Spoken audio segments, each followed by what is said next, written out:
All right. It's happening. We're live. There's a lot to talk about. So let's hope we get some people. Okay.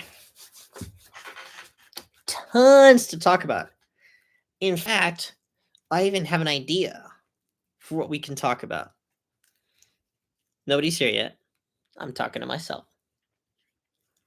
So, let's talk about all the things that are getting released over the next few weeks. So, today, we released And So It Goes, Colonized Performance. On Wednesday, we will have Count on Me, also from 2024. On that next Monday, August 11th, we have Liminal City Escalators premiering. Yay! On Wednesday, we will maybe have Xeni? I don't know how to pronounce it. Lamplight's new pop banger. We might have that. There's some corrections, but I assume those will be fairly quick. And then we may have Spooky from 2024 on the 18th. And last but not least, I'd love to see if I can whip up Linger by the Cranberries, because I've always wanted to do it. This is so crazy. Last time I streamed, there were like an insane amount of people here at night on Monday. Maybe the fact that I titled it Shirt makes people not care. But I think I'm going to try copying the link and then emailing it to myself and sending it to Discord. So the thing is, out of all of those things that I just mentioned, they're all just done. They're all done. And that's a huge achievement.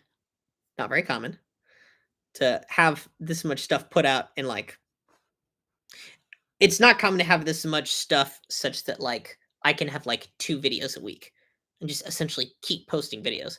So August is just this insane flood, which is really exciting. I also think I'm going to pare down my cover song list because like there's a lot of songs that I wanted to do, but I'm wanting to do all of them in their entirety less and less, and I'm getting more selective. So like if there's like 20 or 30 songs that I wrote down that I'd really like to do, how's there one like but no people? That doesn't make any sense. Oh yes, there's a person. Hello, person. If you tell everyone that I'm live, that'd be super cool. I'm just revealing super secret information about things. So I may be paring down the cover list a little bit. And then really pivoting into composition. So I think maybe I have like 6 or 7 more in me. Now what we're going to do is we're going to play Linger by the Cranberries and figure out how it fits into 15 Tone Equal Temperament. Because when I performed it this year at Un12, I did not really systematically go through and understand which notes were doing what and intonating every which way. So we are going to do that now because already thinking about it in my head, it's going to be like pretty darn interesting. Because the choices that we're going to have to make are not going to be easy. Let's see. Michael is asking, Steven, are you familiar with Maddie Ashman? Yes, actually, Michael, I have fantastic news for you. News for you. There is a new Now and Zen episode out where I talk to Maddie for the first time. And there is a cover of Toffee on my YouTube channel that we performed at Un12 2025. And I figured out how to do it in 22 Tone Equal Temperament. So you should definitely check both of those things out. Another thing that's really interesting is, right after Maddie and I did our episode, she released the acoustic version of Toffee. Yes, Abnormality's here. Hi, Abnormality. You guys want to see all my shirts? You're early, so you get to see them. But anyway, it was funny because she kept verse 2 in the same key.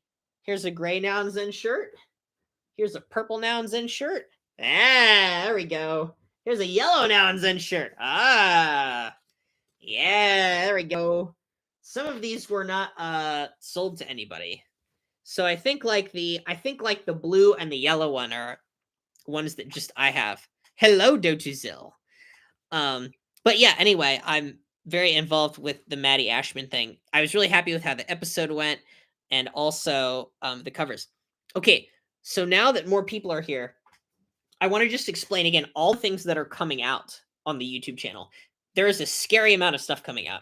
So please pay attention. Okay, so It Goes came out today with Cole. On Wednesday, Count on Me is coming out in 19-tone equal temperament with 19-tone ukulele. On the 11th, there's Liminal City Escalators premiering, live version.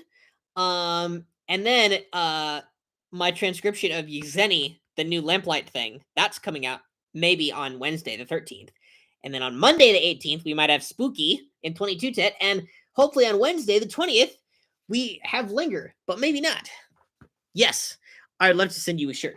Now, let's grab the 15-tone guitar and let's really hash out how Linger should go. So in 15, there's a certain trope where, like, if you're playing in 15-tone equal temperament, you can use the 5-tone circle of fifths to cycle around 5 major chords that are equidistantly apart at the octave. And the really great part about this is that Linger by the Cranberries almost does that.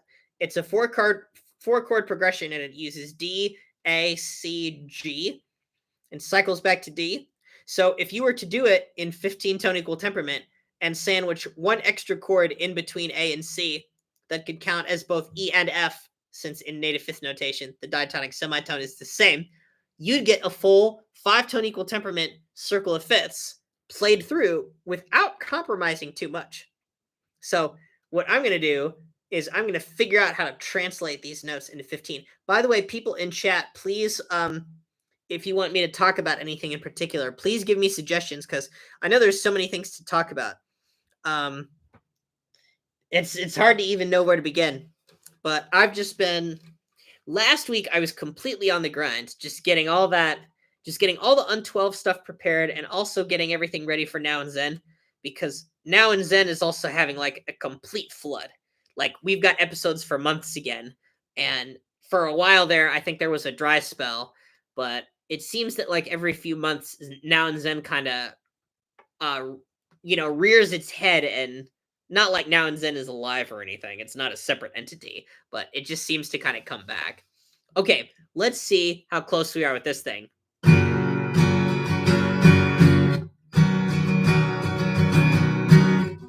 Oh, good. That's not bad at all.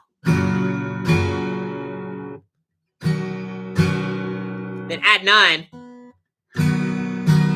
If I take away the add 9. That's great. That's nice. Okay, so these are here. A D is there. A and E. Wow, A sounds a lot better than D does. Oh, that fifth actually is sharp. I just didn't notice.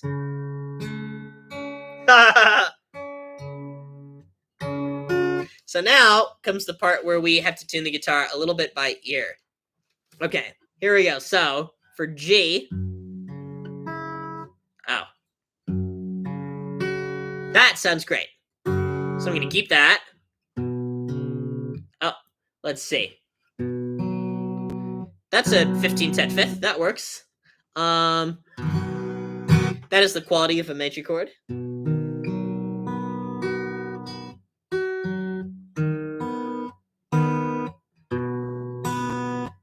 That's fine.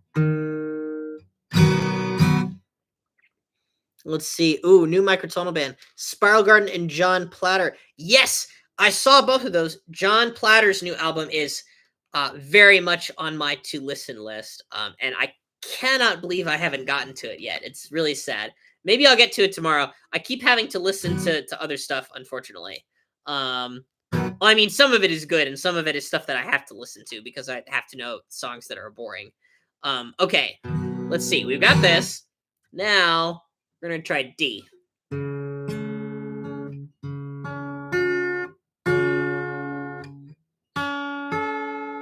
Nope. Wait.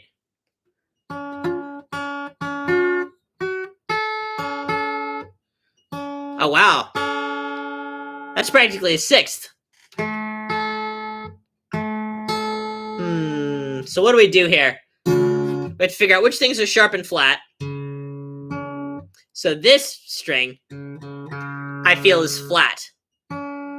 Because we had it in the G chord and it worked. It's a sharp fifth, but it works. But here, not all the notes work in the D chord. So we have to take this.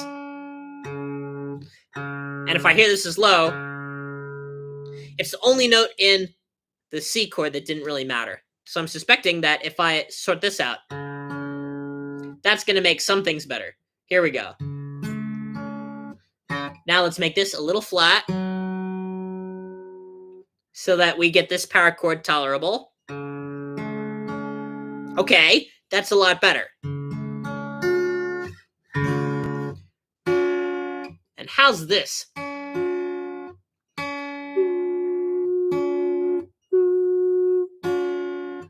That sounds like a normal 12th TET major third. A little bit ugly. Okay, so we got that. Now D is sounding like it makes sense. Let's go back to G and check that it is okay.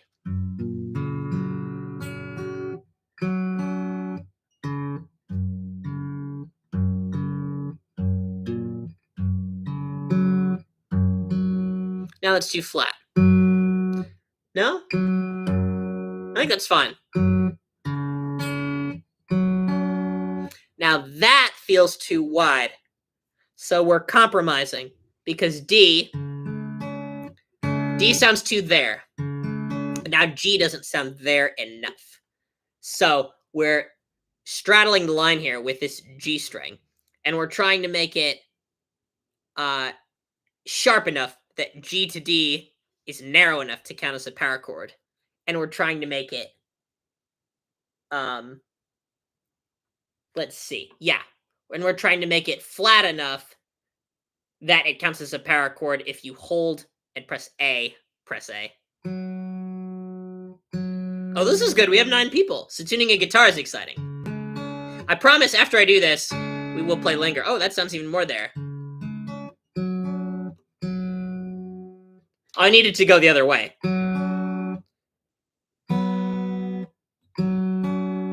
Okay, that's sounding more like it.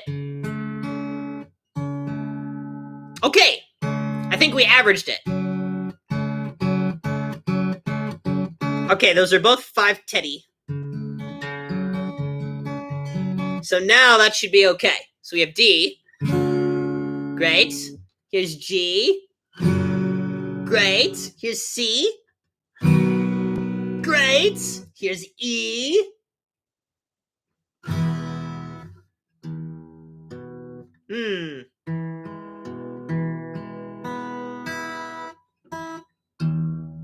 This one's just a little flat. Let's try that. There we go. That's a classic E. A.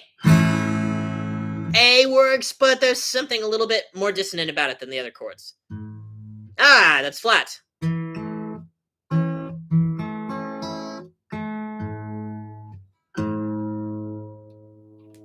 Maybe that'll work.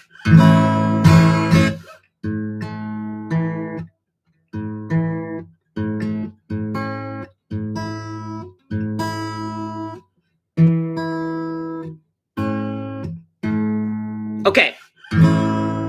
Those are agreeing, but they might just be a little wide.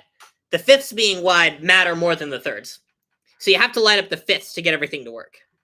I'm sorry this is taking so long. Okay, so E. E sounds 2 in tune. So we can compromise E.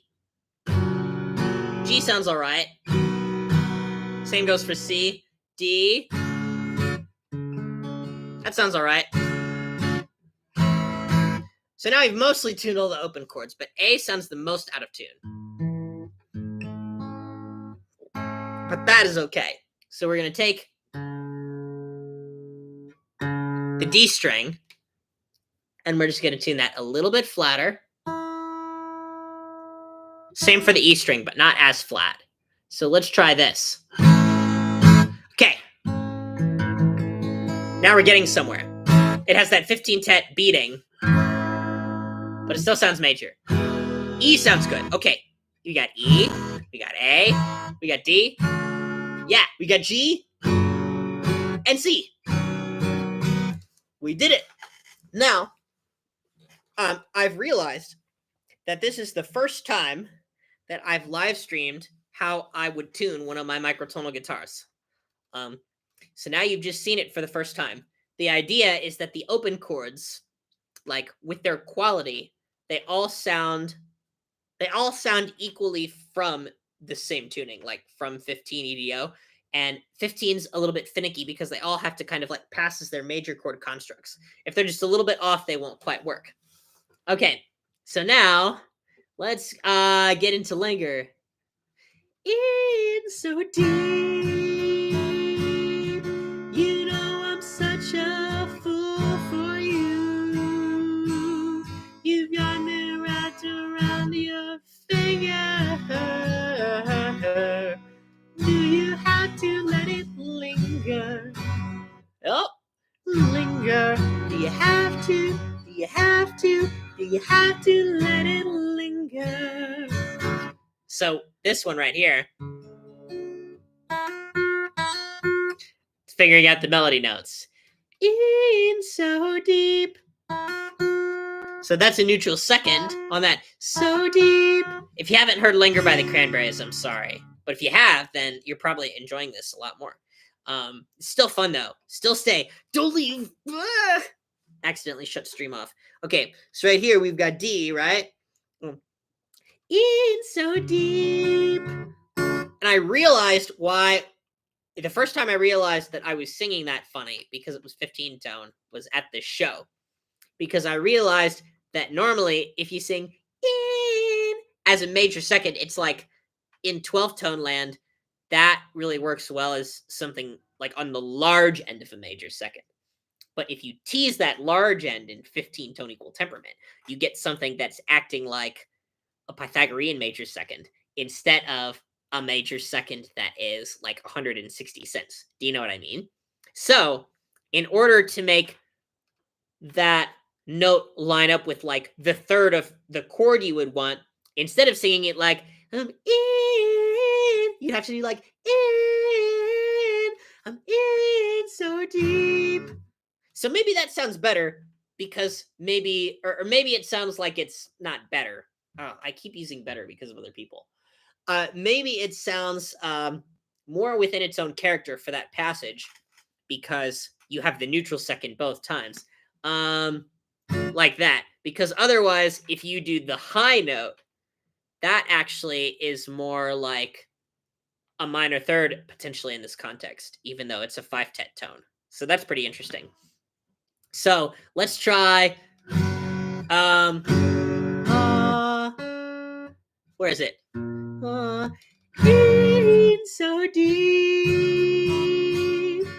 you know I'm such a fool for you. That's just narrow, and then here, that's a high fifth. You've got me wrapped around your. That's all the same note, maybe. Got me wrapped around your. You could do a 5 tet tone there, and that would work with right? Like handy wrapped around your. And then this is the cool part. If it's like E here and wrapping back around to C, that's really a fifth-based relationship. And so the melody squashes down from where it normally is so that you can get there. And so let's see. Let's see if I can figure out the melody here. It's so deep, you know I'm such a fool for you, fool for you. You've got me wrapped around your finger. Ah, it's so great. Got me wrapped around your finger. Let's see. that would be a ninth. A finger.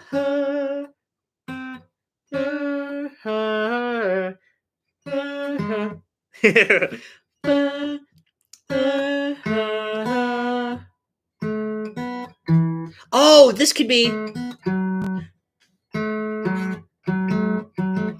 Oh my God! Yes.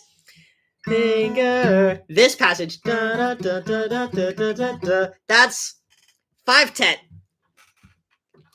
So dividing that in 5/10.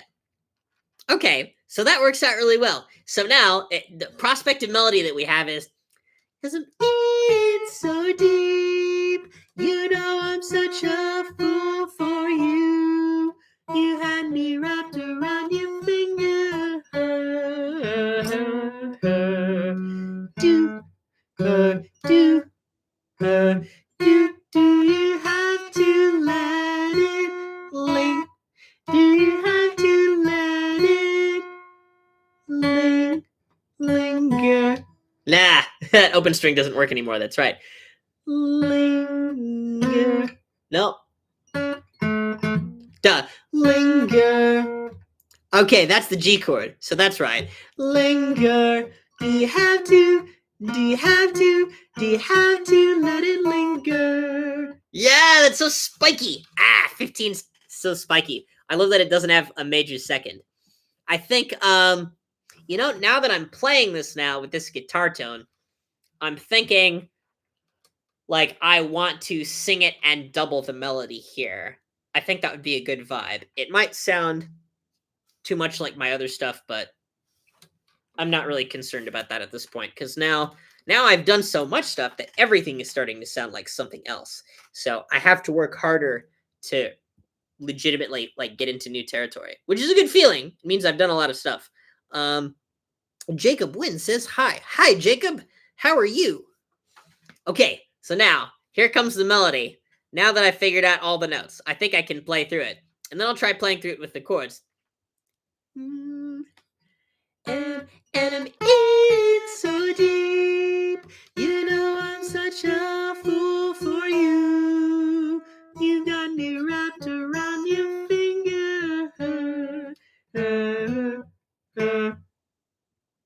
Wait. Finger. Oh, that note is actually like A, B, G instead of A, C, G. So we need to do the major seventh of that. So I actually played that wrong, and it's not 3 5/10 notes in a row. Well, wrong if you translate it the most directly. So let me try this again. And I'm in so deep, you know I'm such a fool for you. You got me wrapped around your finger. Do you have to let it linger? Do you have to? Do you have to? Do you have to let it linger? Okay, so actually that's pretty straightforward, and if you translate it, there are no problematic notes as far as I'm aware, in the sense that, like, you hit one note and it has different functions over that chord than it normally would. It's just stretching things sharp for the first part of the progression and going flat in the middle to meet in the middle and then pulling apart, which is really interesting. It's just, you are Zen by default in 15. Okay, now let's sing that melody with the chords and see if it fits. And I'm in so deep, you know I'm such a fool for you. You got me wrapped around your finger.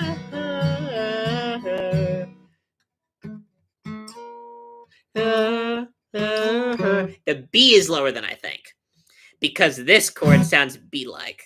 Let's see if I can get that. Let me try it again. In so deep, you know I'm such a fool for you. You got me wrapped around your finger. Yeah. Do you have to let it linger? Do you have have to? Do you have to? Do you have to let it linger? Oh, gosh. Oh, that's so great. So great. Now that I actually know what the notes are, it's a lot better. It was pretty good at the Un12 show, but it wasn't so solid that I was like, oh, this is a 15 TET song secretly. And now I know that it is meant to be. Oh, I gotta go, sad face. Yeah, that really works. Okay. So that's my thing that I'm telling myself is like, if I get that major seventh from this chord, if I get that flat enough, it works here. Ah, come on. Okay. That's so wrong to me. I love it. Okay. Still finding stuff in 15. So that works. And then this part at the end for some reason here. Do you have to? Do you have to? It feels really... This semitone feels really small. Why is that? I'm thinking it's because maybe, like, they both point in opposite directions of what I expect my absolute pitch to be saying. And so if they're both meeting in this new area, then that area is smaller than it should be in some way. And so that's like tricking my ear into thinking it's a lot smaller than it actually is, when it's really just a routine 80 cents. So yeah. Well, this is good. This has been inspired. Not a lot of people talking in chat, but I'm working out some stuff and it's going well. And that's always good. So yeah, I think I actually am gonna record this then. I'm in a band at my workplace. And they've been playing the Lake Street Dive version of this song, which I love so much because it's got this delicious syncopation and it just feels more distinct to me than the original Linger. Not that the original Linger is bad. It's got a great melody and everything, but I really like the Lake Street Dive version. So I'd love to do this 15 TET version with like Lake Street Dive informed orchestration. And so that's what I was doing in like the Un1225 show is I'm not just going like I'm not just strumming quarters, but the Lake Street Dive backing tracks have this kind of like rhythm like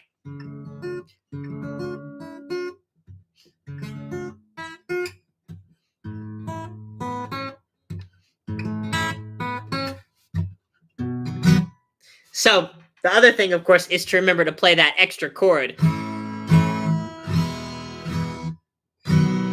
So then all the chords together, if I was going kind of fast and humming the melody along, so you can hear them.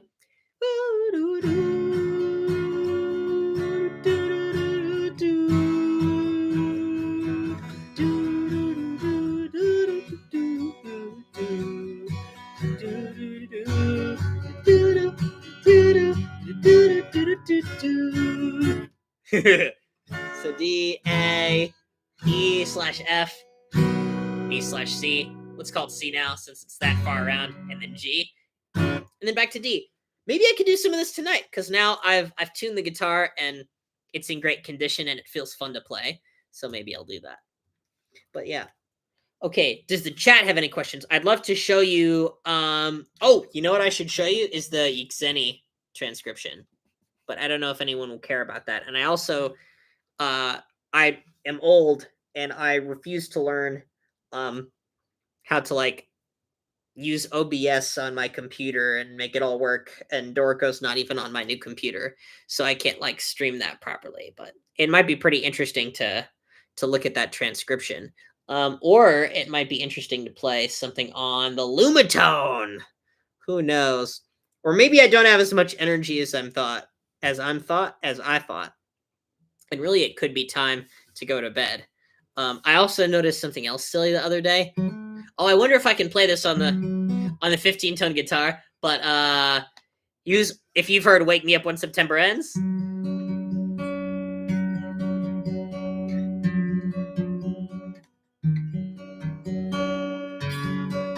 Oh, I love how this sounds here.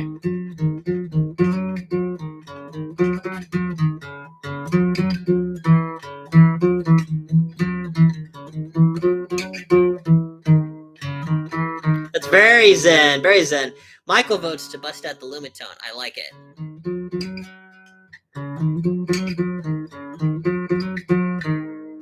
Okay, cool. So, one more thing that I noticed in Wake Me Up When September Ends, it's... Wait!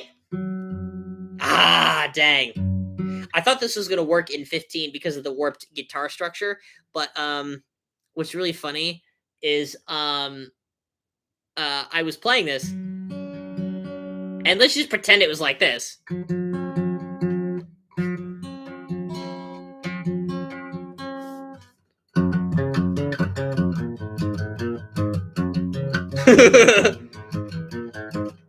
It's just Crazy Train because it's the perfect fifth. Not really, but I think it would be really funny to open with Wake Me Up When September Ends riff, and then you just turn it into Crazy Train halfway through. That'd be pretty fun. So, oh, lullaby since tonight. Okay, I think it's Lumitone time. Oh, actually, you know what? I can't share my screen with you, but I can show you something that I'm working on. I'm gonna take a picture of it with my phone, and then I can use that to show the screen. So right here, anyone recognize this? Ah, Shasavistic rectangles for another track that I have. I have a track that I wrote for the Sexy Toads and Frogs Friends Circle album. They wrote a frog album, and it's very long. And I wrote something that is in 12 and 13 alternating, creating a rhythmic structure using 25. And it's also in 37 tone equal temperament. And I'm going to provide Shasavistic chord colors and frog animations that are very poorly done. The frog ones will be poorly done to the video. But since it's in 37 tone equal temperament, the lines are like going to do some funny nonsense. So I have to figure out what I want the lines to mean in that tuning and all of that. The hardest part being the minor thirds, because the minor thirds like don't map neatly onto 6/5, 6/5 and 7/6. So they're just kind of there. But yeah. Okay, let's see. Ah, man. Well, I want to fire up the Lumitone, but I'm just so darn tired. I've been through a lot today. So I think if nobody has any other questions for me, I'm probably going to go and maybe do some other stuff. Shirt! Oh, yes. You know what? Let me show the shirts. Ropel, you may have missed the shirts. But here are shirts. You ready? The shirts say Now in Zen.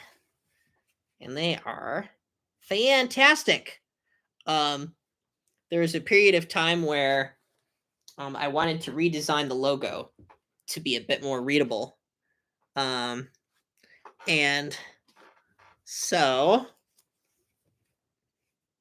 Ava Creative designed these, which is really nice. That's 2 shirts. Here's 3 shirts. And here's 4. And I think I maybe even have one more. So I'm trying to remember which ones were sold. I think the ones that were sold were these, like this nice pale purple color, and then like this gray color were sold. And then the yellow one and the blue one are ones that were made just for me, essentially. Oh, you know what I should show you all? I have the emoji album titles. I have them physically. Has anyone seen this yet? Nobody's seen this yet, and there's 10 people in chat. Hold on. Here we go. Here we go. I almost dropped them, but I didn't. These are the emoji album titles in binders. Can anyone see the screen right now? Do we see how much paper's going on? It's very exciting. And it has the cover here. So like here's disc 1. And then what you can do is you can just open it and you get all of the characters and the pages. There's definitely like some kind of drinking game you could play out of this, where like you open to a page and you just like point to a thing and something would happen, or you could use it for randomness. Man, I have really not figured out how to like do bend chance pieces to my will yet. I think they're kind of hard to do. Oh, and here's the that first page right there. Every time somebody references the Emoji Album in popular media, they give it a new name, which I think is very exciting, because at Ball State people were calling it Top Secret, and then when I released it, like the actual characters in the title have like, you know, headphone, ear, all those kinds of things. And so that is technically the name of it if you're like reading the emojis off. But then people, they just call it the Emoji Album because that's like what it is. It's all the emojis. That's the whole thing. And then during another recent interview, I heard it be called the Smiley Album. So now it has 4 names. The Emoji Album is really absurd. I like that the reviews are so long because of the album titles, and there are almost as many reviews as there are buys on the Bandcamp album. And I think if we swing everything completely out of proportion, it'll be perfect. So like the next task is then to see like how many names the Emoji Album can have while having a certain amount of fans. Like, can the Emoji Album get roughly half as many names as fans? That would be incredible. That would be a really good social experiment. It's already a good one, but that would make it even better. That would take it to the next level. But yeah, it's very annoying that I'm too tired to try using the Lumitone. But you know, that's life. But yeah. Okay, well, for those of you who are coming in at the very last minute, my announcements are that I have an insane amount of videos coming out, and I want to just read them to you. First of all, I've had the Un12 25 stuff essentially come out. And So It Goes came out today. Check that out with Cole Dorchester, aka Quill Mage from the Discord. It's a very good performance. It's in 34 TET. Count on Me in 19 TET is coming out on Wednesday. I've gotten the seal of approval from my ukulele friends. Liminal City Escalators is premiering on Monday, August 11th.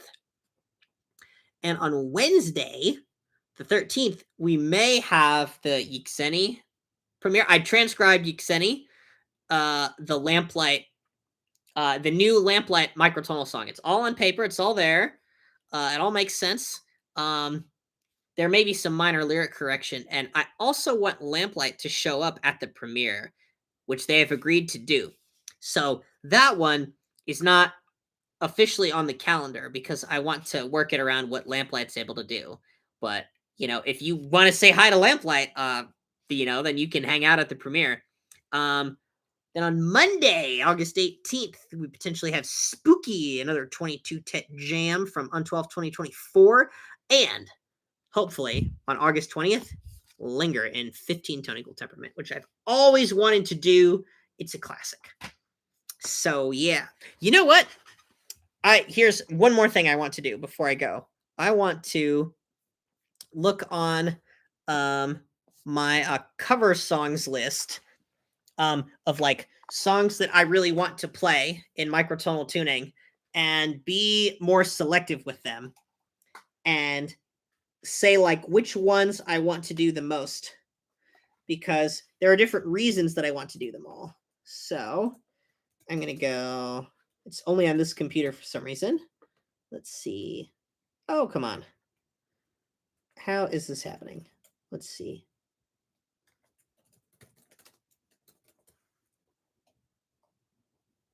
I was trying to find it. Where did it go? Ah, here we go. Okay, great. I have a separate list of songs with cool chords because, like, I need to get selective enough that, like, just having cool chords isn't enough for me to want to zenify an existing song. Okay. So on the cover song list, we've got tons of stuff. And the ones... there's some that I've started that I haven't finished. So here are all the ones that I've started that I haven't finished. The first one is, of course, Hark the Biblically Accurate Angels Sing, which I've literally been teasing for 2 years, because the video editing is really intimidating and other things keep taking priority first. So I'm going to try and clear as much of that out of the way as I can. And if we release that around Christmas of this year, that's perfect, right? Because, they're Christmas songs, but they're cursed. The other one is I have an arrangement of Harky Music Lovers that never got done, that I was making too early before I knew how to put everything together. So maybe I need to revisit that, maybe not. I feel like it's an okay arrangement. I might not keep it. Oh, really big one that I want to do is Sevish's Droplet, but with 53 instruments. And it's in 53 tone equal temperament. I already started that, so I've got to finish it. Mad Mile and Fuchsia Marine are 2 other Sevish songs that I think would be good. The reason I mention those is because I've started them. I actually figured out the whole Mad Mile bass line and played it on 11 TET piano, but then haven't done anything else. So maybe those will become really low effort. Because like sometimes if I do something and then it takes me literal years to get back to it, it's like I forgot what I was doing if I didn't write it down. So that can be a real struggle. Hymn in 20 TET by Dan Stearns, who unfortunately has passed away, was partially played live, but I think that has to be a Jacob project. So I don't know to what extent I can bring that to life by myself without his help, because he has special insider knowledge about the polyrhythms that I don't have, that you can't quite figure out by ear. Let's see. Aphoristic Madrigal. Yeah, that'd be good. That'd be so good. That'd be very fun to sing. Let's see. I promised to do Proud Mary and Helplessly Hoping for my uncle who gave me my guitars. So I need to do those.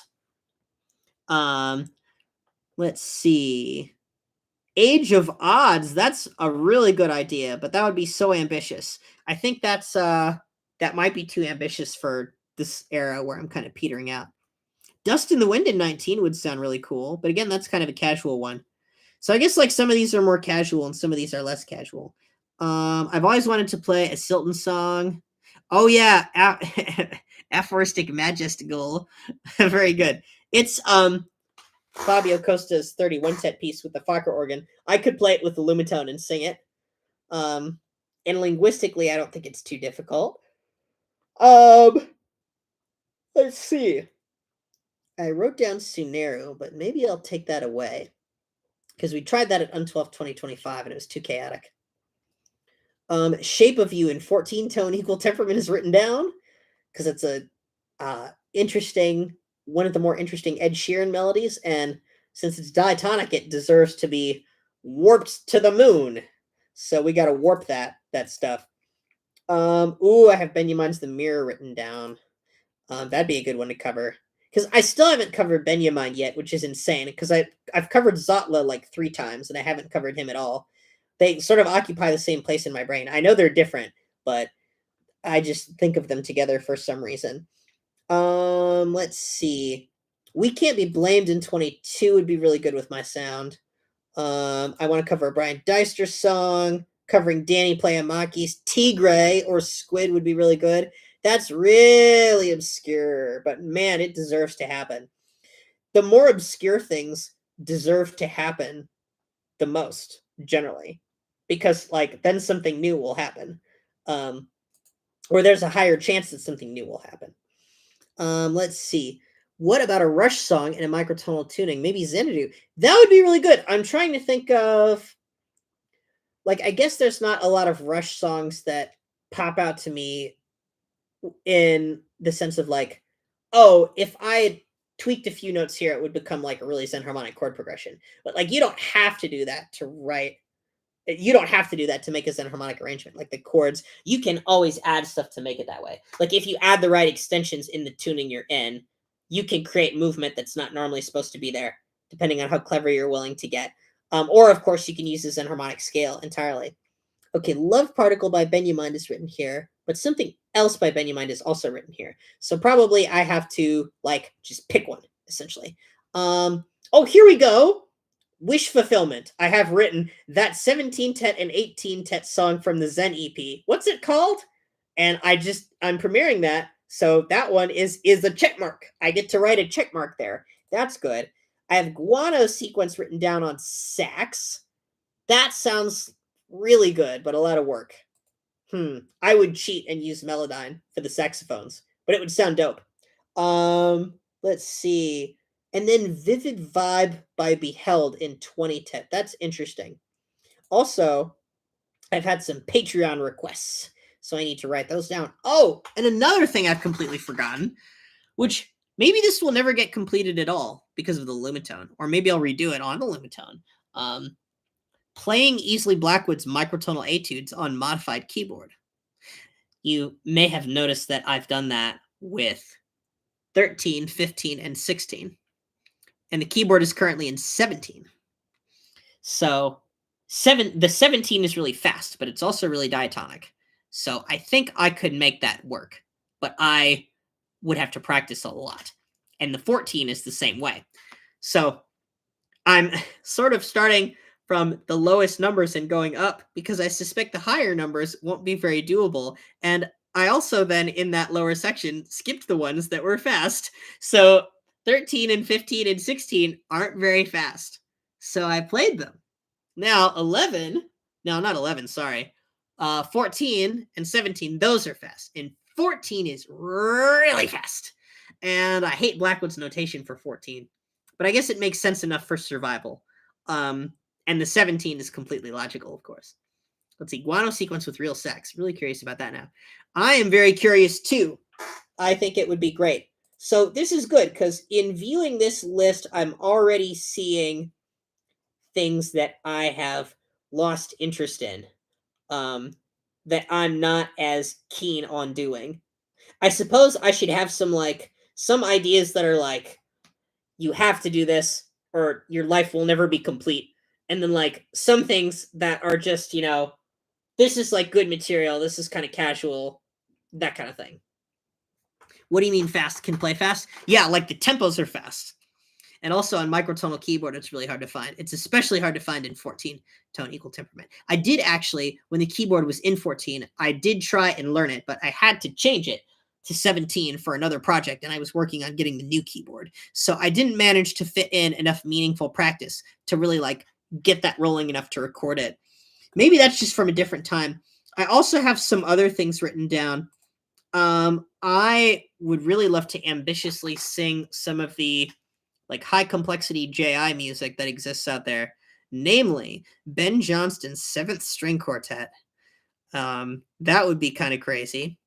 And then another one that I think could work would be something from Toby Twining's Chrysalid Requiem, which, of course, for the latter, it's been demonstrated that people can do that. And I think that if I were to sing the 7th String Quartet, I wouldn't use any guide tracks at all. I would use the recording, and I would find the center of each note and listen to everything repeatedly and just burn the sound into my brain for each phrase so that it's just absolutely crystalline. And then, of course, when you go into the editor, what will happen is things will still be just a little off in a way that you can hear. And I think that I don't often, like, if I have a note and I'm singing it, it's like noticing a scent is kind of a controversial topic, right? Because of certain people.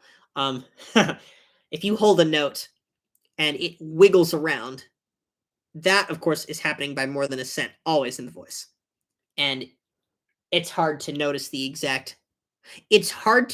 exactly what those scent deviations are. But in your mind, you kind of understand what the person is aiming for in terms of the center of their pitch. And that means that if you take a note that wiggles around and you transpose it up 1 cent, you can kind of hear it. So I think in something like singing Ben Johnston's 7th String Quartet, I would sing it and then get each passage really great, and then I would take each note and adjust it to the scent that I think is right. And then that would be really, really exhausting. But like, I don't know, would it be worth it to have sung something so dense? Like, what would I learn about myself? Because I think in a lot of these, um, like there's a certain amount of work you can put in where what you do will be worth it, right? And I think on that one, I'm not sure if it would be worth it because I don't know if I would learn enough about myself that it would feel like growth. Like it would just feel like a chore. You know what I mean? So it could work, but maybe not. So I might have to trust somebody else to do that one. But yeah. Yeah, it was really good to look over these. I think this is the updated list, but I'll have to check out Patreon for some more stuff. Another thing I should mention is on Patreon you can request songs that you'd like me to play. So I'm making some formal polls and figuring out how to do that. And we've already had a few requests. One request has been "Fly Me to the Moon," and then another request has been "Girls Just Want to Have Fun."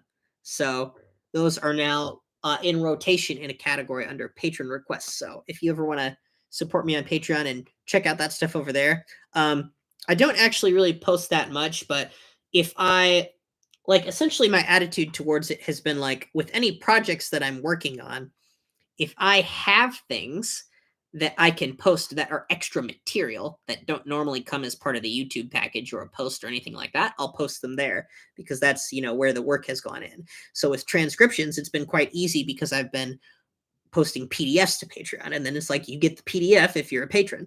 And then I also post some early videos, some extra materials, things like that. But yeah. Okay, good. Well, hopefully this has been interesting and fun. We got 10 people at one point. I wonder what happened that one time that just like made it go up to 20 or 30 or 40. I don't even know how many. There was like this one time where I streamed late at night on a Monday and like way more people showed up than normal. I don't know what happened at all. So, who knows. But hopefully you all had fun. I did too. And now I'm tired, so I'm probably going to get going. And I'll see you all later. Bye-bye.